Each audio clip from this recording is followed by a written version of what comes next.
Listen. You're in a privileged position to learn a thing or two. Keep your mouth shut and your eyes open.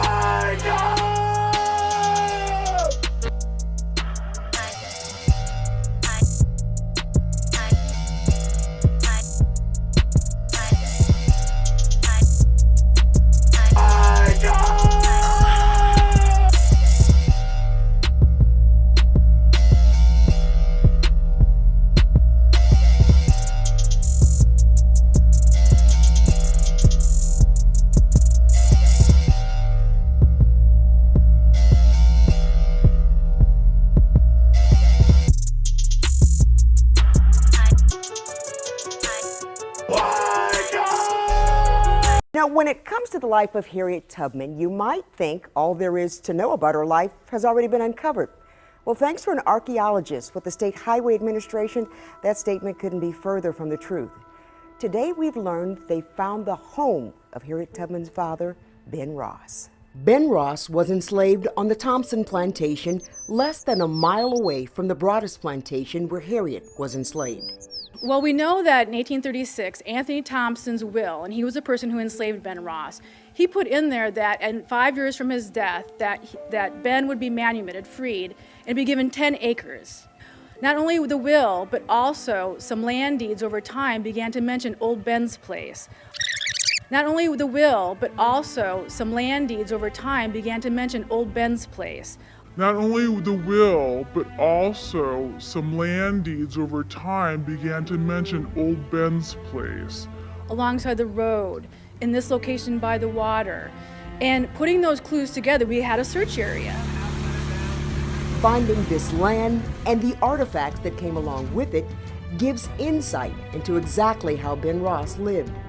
When she showed us the fragments of some of the plates, when she showed us the fragments of some of the plates, things like that, and I looked at them, I said, wow.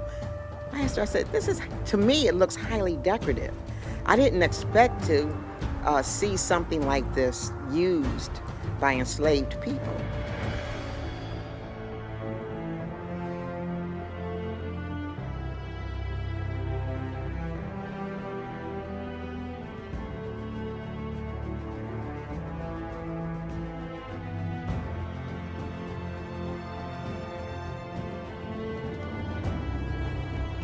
To me, it looks highly decorative. I didn't expect to see something like this used by enslaved people, because for him to have been given 10 acres, you know, and freedom, but mostly that 10 acres, that's something that's not common. It also humanizes him. It makes a connection for us as a family. So each artifact has a story, it has an object it's linked with, and the more we excavate, the more we find, the more we can really reconstruct how Ben Ross lived there in the marshlands. So each artifact has a story, it has an object it's linked with, and the more we excavate, the more we find, the more we can really reconstruct how Ben Ross lived there in the marshlands.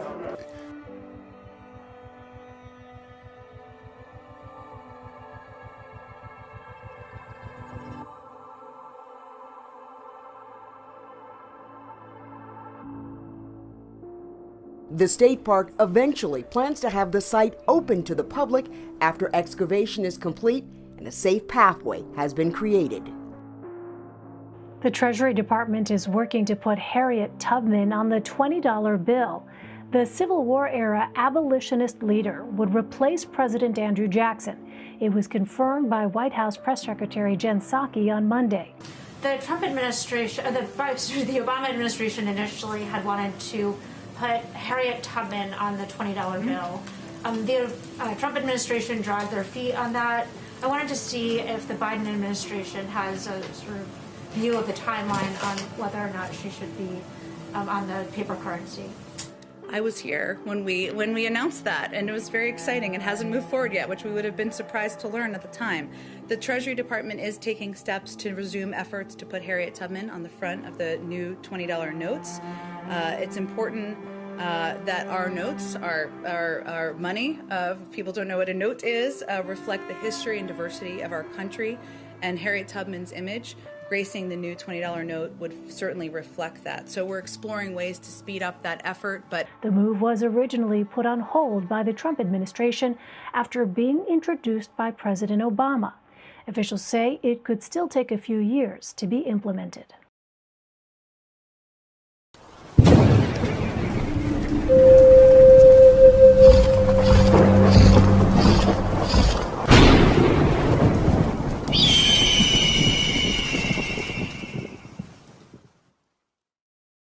Welcome. My name is Mark Depew. I'm the Director of Oral History with the Abraham Lincoln Presidential Library. And today I'm excited to have with me Harriet Tubman. How are you, Harriet? I'm good. Thank you very much, Mr. Depew, for having me today. Well, you know, I just heard that recently Sarah Bradford, I believe a good Quaker lady, has had an opportunity to interview you, and she just published a book in 1869 about your life. Yes, she did. So I'm going to cover a lot of the same territory that she covered in that interview, but thrilled that you agreed to do this with us, and thank you very much for that. You're very welcome, kind sir, and I have the book with me. Oh, my. This is it. It's a very nice book. People have been told many different things concerning the Underground Railroad story, and somehow the story is being carried out as if it was just a myth. In some instances, some history tellers would say that the Underground Railroad had nothing to do with a railroad or even being underground. But just like numerous things that are considered to be American history today, this opinion that we were all told is false. People who were born between the 1950s and beyond were told that the Underground Railroads were safe houses for runaway slaves, while people who were born in the 1930s and earlier were told that the Underground Railroads were actual railroads that people utilized in order to vacate their jobs. The significant differences between both stories is quite obvious, but just in case you were wondering why, let's go over why the phrase runaway slave was used later on in history books and other correlating curriculums. You can recall how the story of slavery goes. A slave master is the owner of those he or she enslaved, and that a slave's daily duty was commonly rather known as a laborer for his or her owner or slave master. The truth is that a so-called slave master's position was literally the employer, no matter their hue of complexion, and the so-called slave's position was literally the employee. The majority of people today are at-will employees, and the contract that you sign in order to become employed by a company means that you can quit or be released from your job at will. But during so-called slavery times, these same contracts were binding for much longer periods of time. Once or if your contract expires, you were then released or freed from all duties. So, when you hear the story of a person escaping via the Underground Railroad, this was a person that was attempting to leave their job before the expiration of their binding contracts, if they had one. So, why was it an Underground Railroad? Because even the right of transit for a slave, or rather a fugitive, was denied if their contract was not completed. So, what is the Underground Railroad? Upon the arrival of foreigners, they discovered a transportation system that ran both above and underground.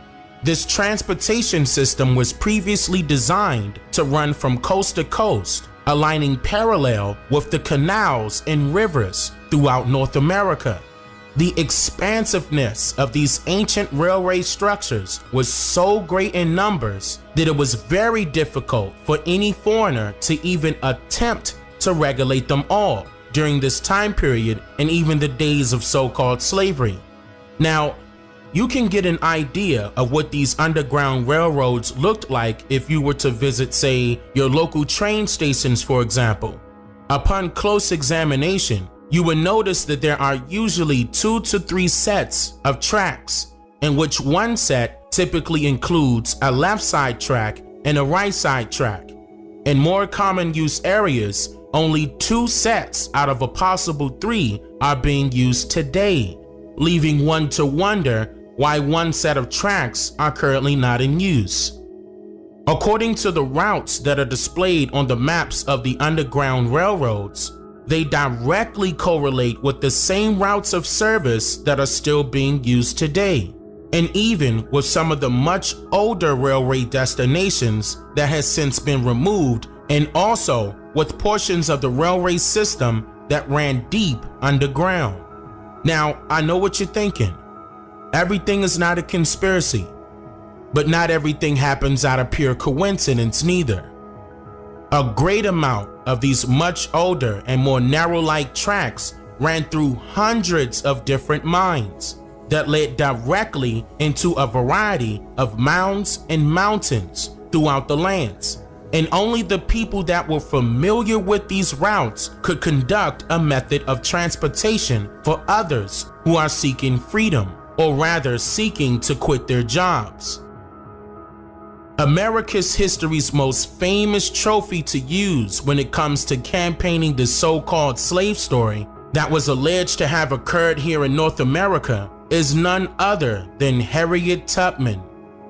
In the year 1896, at a suffrage convention, or rather a voting convention for women's rights in New York, Harriet Tubman was allegedly quoted stating the following: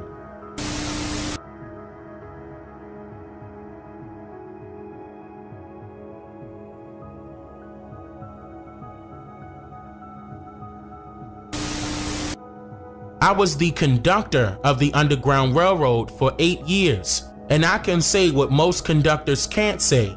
I never ran my train off the track, and I never lost a passenger." End quote. What's very interesting to note about this quote is that she indicated to the public what her job's description and position was for 8 years with the Underground Railroad. Harriet Tubman acknowledged that she was literally a train conductor, in which a train conductor is responsible for the overall operations of rail systems and safety measures for its oncoming passengers. So in this quote, which was said to have been stated by Harriet Tubman directly, she admits to performing her duties without error, while also indicating that she cannot say the same for other conductors of the Underground Railroad. So the question remains, how was Harriet Tubman cognizant of the routes ranging from southern to northern parts of these lands and all the way to Canada, with her being an alleged runaway slave? And how is it that Harriet Tubman hinted that it was more than one conductor of the Underground Railroad, but she was the only one chosen to be duly noted by American history? Who are the others? What is also very important to note here is that many of the locations that were originally known and listed as stations were later changed to be described as safe houses. For example, on October 10th, 1980, a House Resolution Act was passed by Congress that allowed for the establishment of the Boston African American National Historic Site, the African American Meeting House, and it also allowed for the creation and development of the free African American community within the Beacon Hill area in Boston, Massachusetts. This 1980 act was signed into law to grant executive authorization, or rather, quote, cooperative agreements between the Secretary of the Interior of the Department of the Interior and the National Park Service Department to choose any, quote, sufficient properties within the boundary of the site, and can determine that, quote, area as the Boston African American National Historic Site. The copper-colored residents of the Beacon Hill area were already suffering from an undergoing gentrification process by way of the government during this time period, and politicians with political power thought it would be a great opportunity to cover a lie with another lie and another lie and then another lie. And here's why. Particular properties of the Beacon Hill area, whether publicly or privately owned, were chosen by the secretary to immediately become official historic locations taught throughout American history and even African American history. And many of these chosen locations were in fact not the original location of the story it represents. In fact, the famously known Hayden House of Boston, Massachusetts was chosen by the Secretary of the Interior as a safe house of the Underground Railroad, in which he commissioned the National Center for the Study of Afro-American History and Culture that same year in order to create the story behind it, knowing that their story is absolutely not true.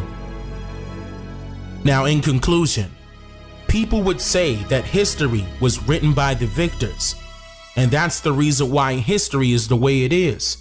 But I will have to disagree with them, merely because only a loser will have the audacity to write a story to make it seem as if they won when they didn't.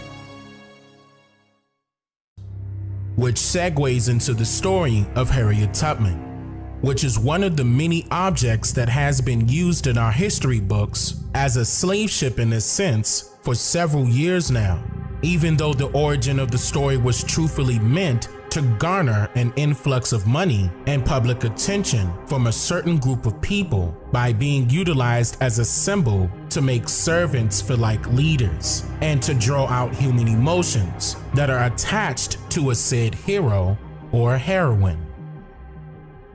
That alone is just one of the many reasons why the story of Harriet Tubman has been recreated over and over again as a book and as a movie.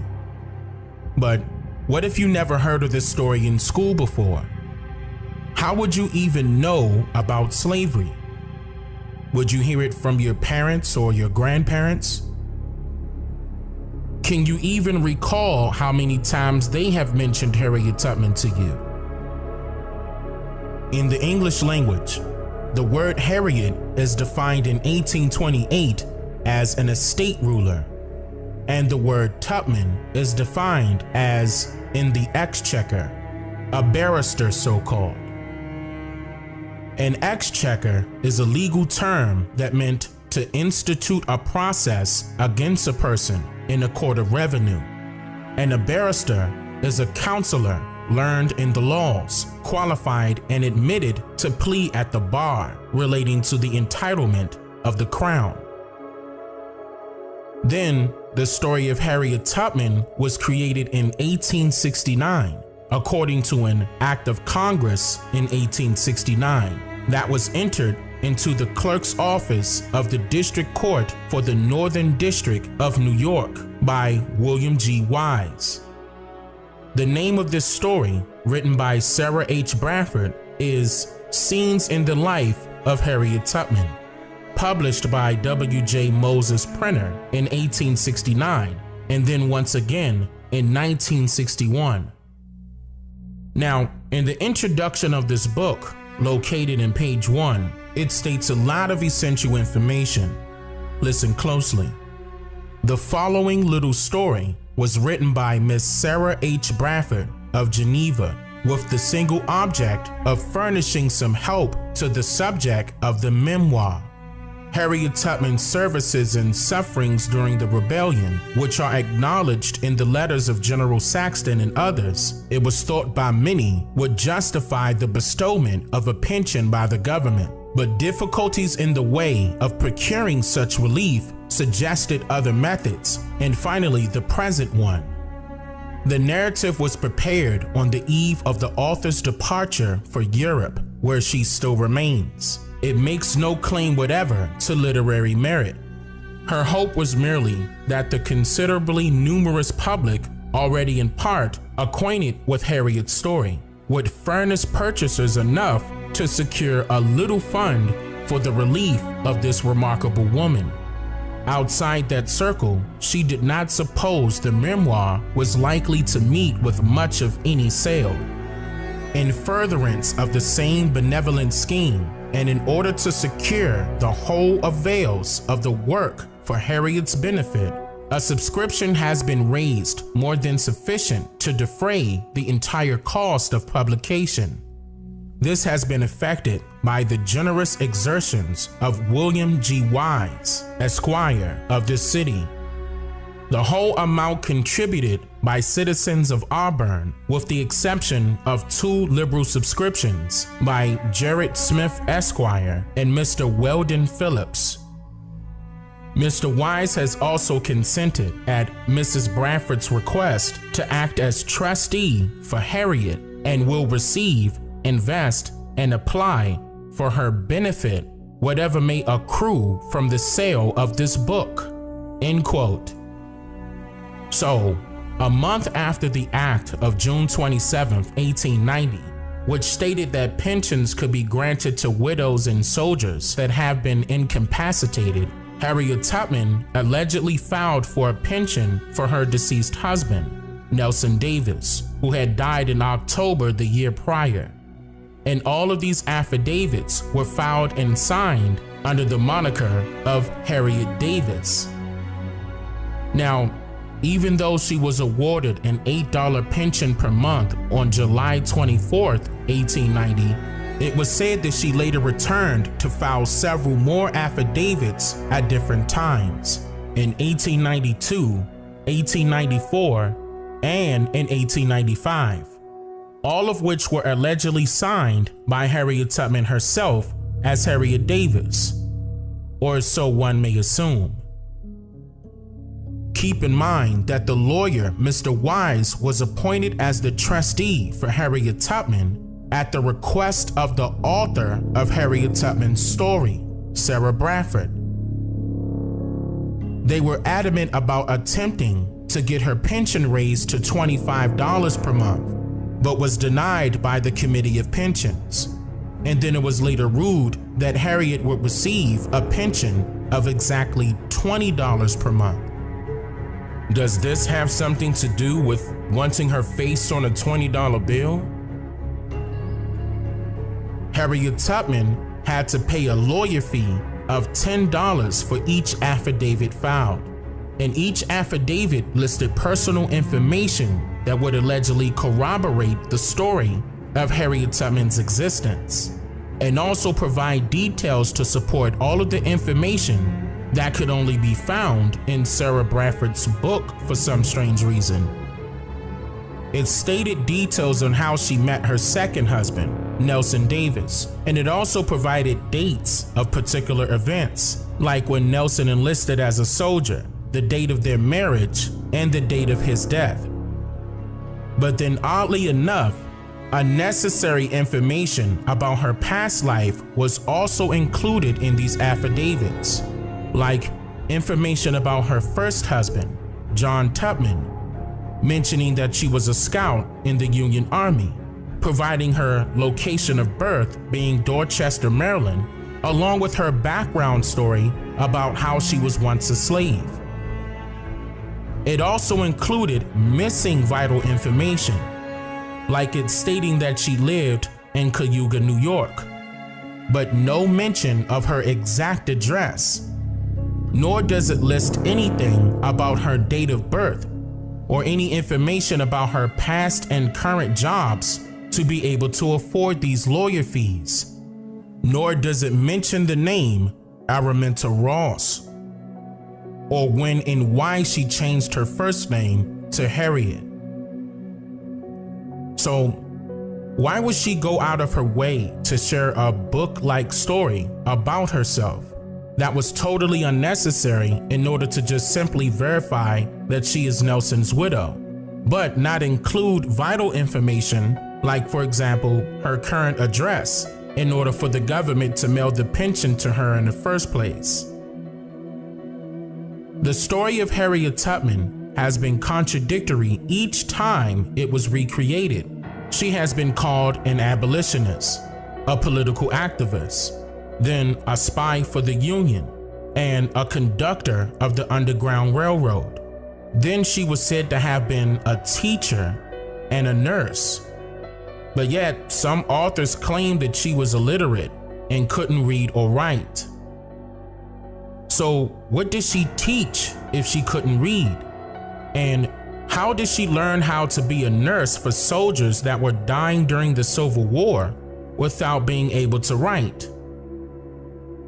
And what's way more important than that, all of these affidavits were said to have been filed and signed by Harriet Tubman herself, but they were actually written in full by other people on her behalf at her request, allegedly.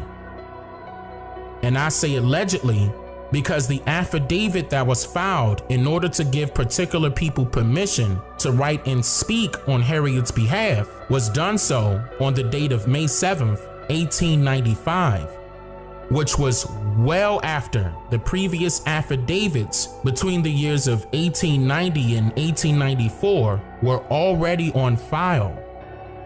But this particular affidavit seemed as if Harriet Tubman wrote it herself, due to her stating, quote, "My affidavit of June 16, 1894 and November 10, 1894 were both written in my presence."